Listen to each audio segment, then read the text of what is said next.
Hello, hello, hello. Thanks for dropping in. I have been in the basement again. Why? Well, because even though the furnace was fixed not so long ago, I woke up this morning and said, it's cold. Something is not right here. So I went back to the basement. The last time they were here, they replaced a capacitor that is supposed to assist the motor that moves the air in starting up. And the new one, the replacement one is still sitting there. Anyway, the motor's not turning. I had a feeling it was more than just the capacitor. But, I am not a furnace expert. Anyway, while I was down there, I found, yes, a box. And I glanced into the box and said, I gotta take that upstairs. So, let's have a look-see.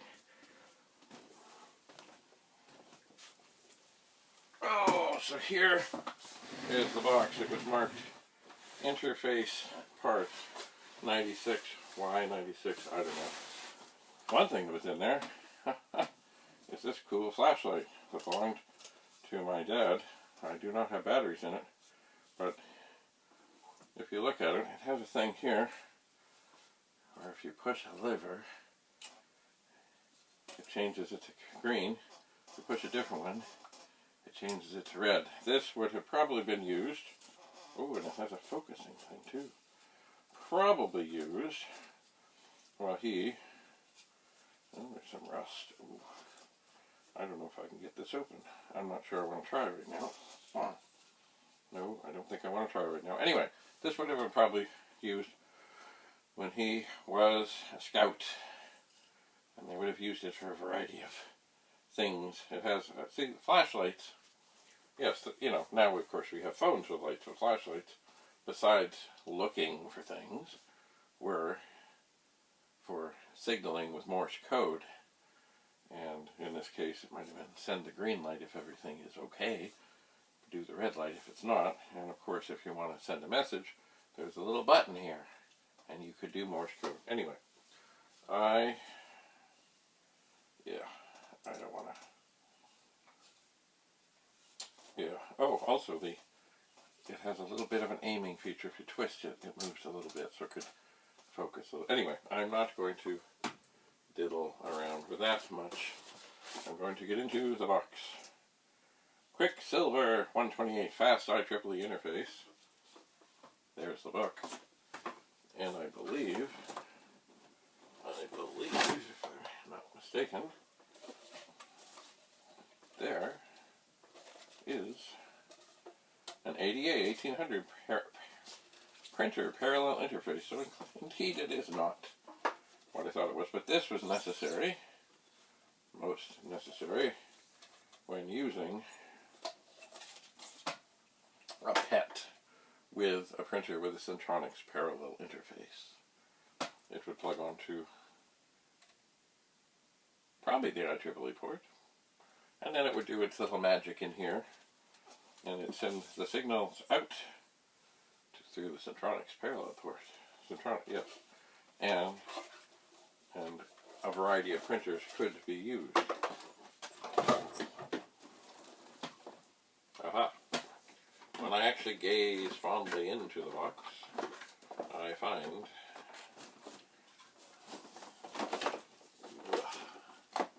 ribbon cables.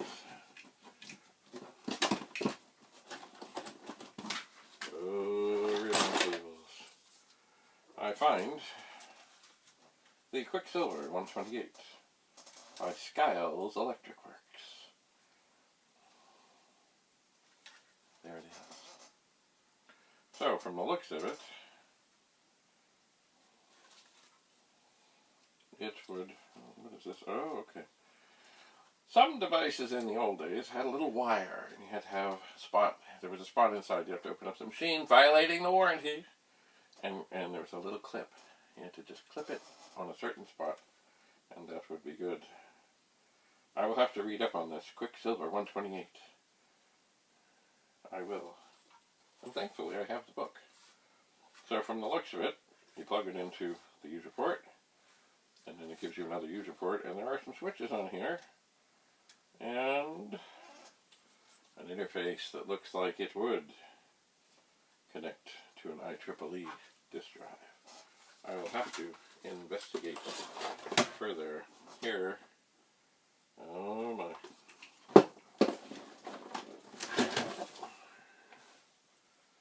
Here,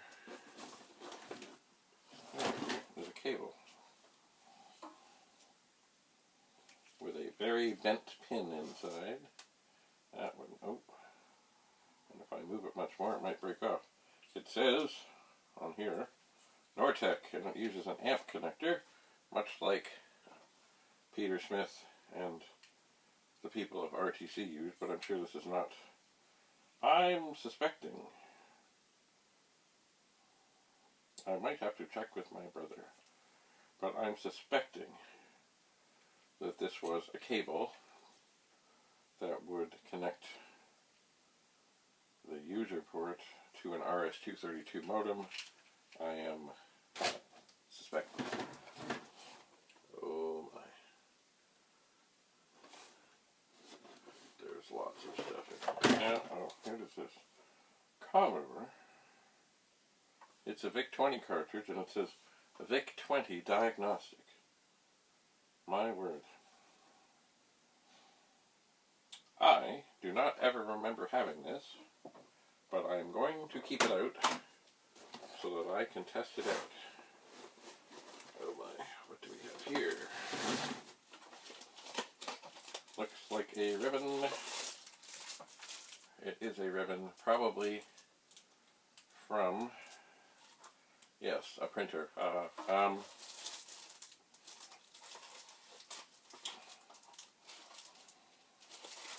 Maybe I should look at the box and see if it says anything. It says nothing. It looks to me like it might be one, possibly from an 8023P, but I don't think so. I think it's more likely from one of the Star printers, I think, but I don't know. I will have to size it up. What else is in here? Well, here is another cable. Oh, this side up. Here's another cable. Looks like it would plug on the user port and then go to a DB25, which implies that it would go to a modem. I suppose possibly a printer, but I don't think so. I will have to investigate. There's a book here. What's this? Data 20, Printer Interface Manual. Interesting. I'm not sure which interface this is for. But oh, you have purchased the Data 20 printer interface. Oh, for the VIC-20 of the Commodore 64. Interesting. I wonder. I don't think so. Anyway, I will have to continue to explore the box. There is something here of interest. What would this be? 1670 standalone interface. My word.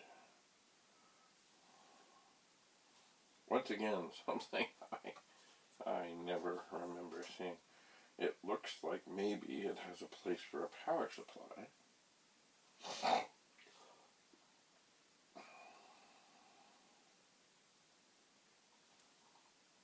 I am confused.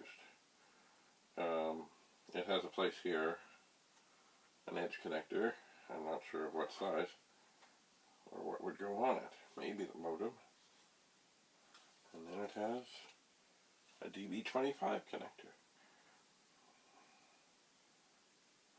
I will have to do some research on this, and who knows, maybe I'll find some more stuff in the box that tells me more. What is this?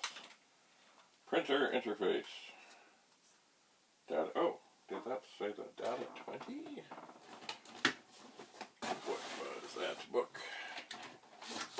Data 20, printer interface. Huh, imagine. And this would indeed go to an RS-232 connector. Well, I will have to explore that. What is this? I have been looking for one of these for a while. This goes on a VIC-20. Maybe it works on the 64. Probably. Anyway, it's an RS-232 adapter.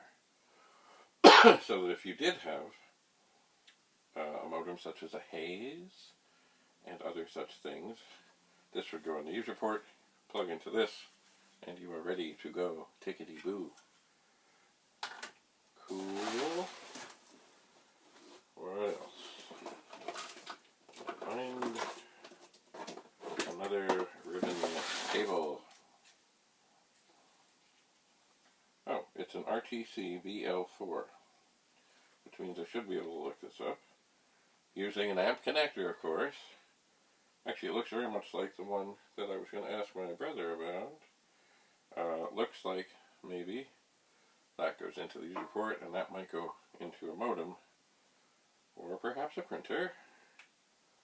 I will have to check on the Rich Rail Telecommunications product. It could be there. There's always more. There's something here that intrigues me. I just don't know what it is. It is this side up. Apertech, this side up. This side up.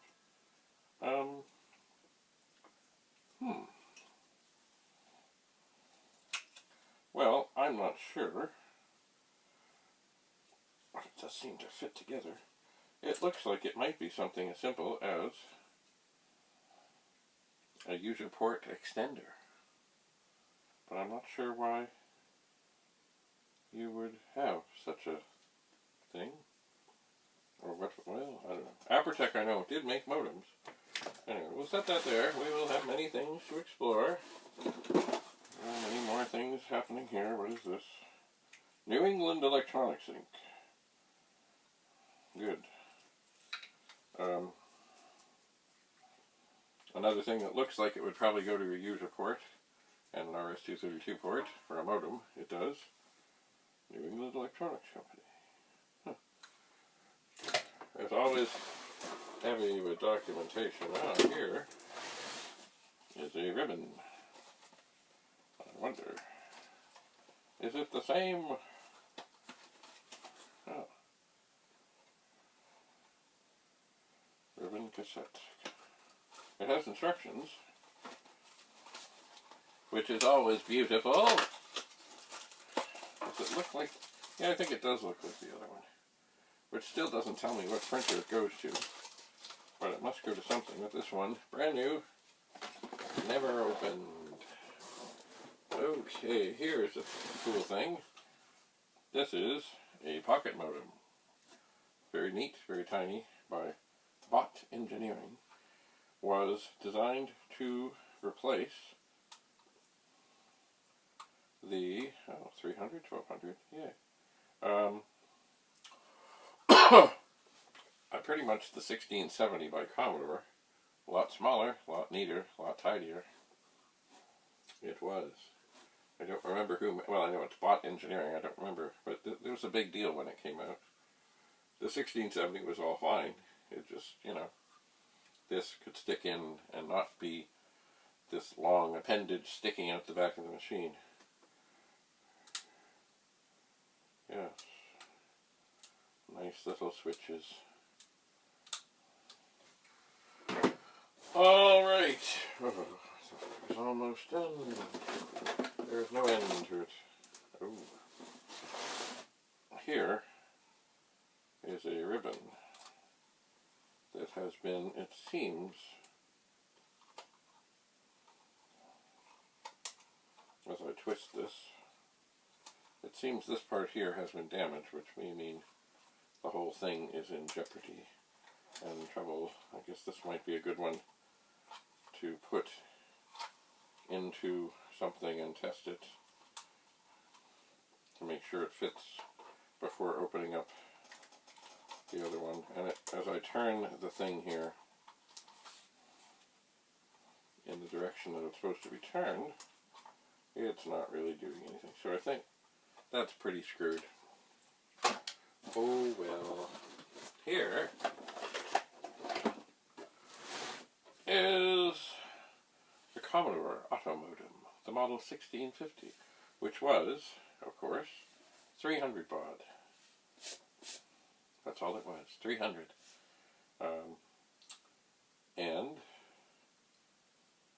quite wonderful. Worked, from what I remember, on the 64 and the VIC 20. And, oh, certainly the information on the back is well worn. It is. Anyway, you see, way back when, originally, we couldn't have things that actually plugged into the phone line. This did change, and thus we ended up with modems such as that. What is this?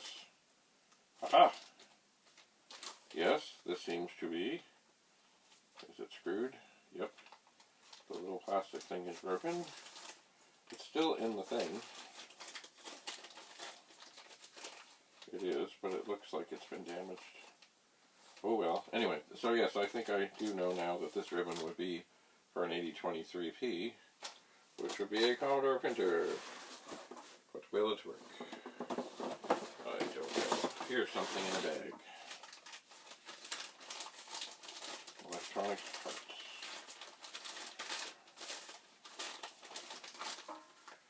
Looks like a universal bag made by a company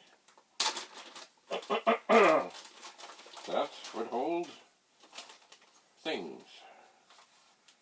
And this thing looks like the print head out of something. But what is it out of? I don't know. But definitely, it would look like it would plug into the printer on the appropriate connector, and then it would have all these things that would, at the appropriate time, fire the pins in the head to create letters. What is this from? I don't know. Will I ever find out? Maybe. Maybe. Certainly it's a dot matrix printer. Knowing that what I was into, maybe it's for an 8023. I don't know.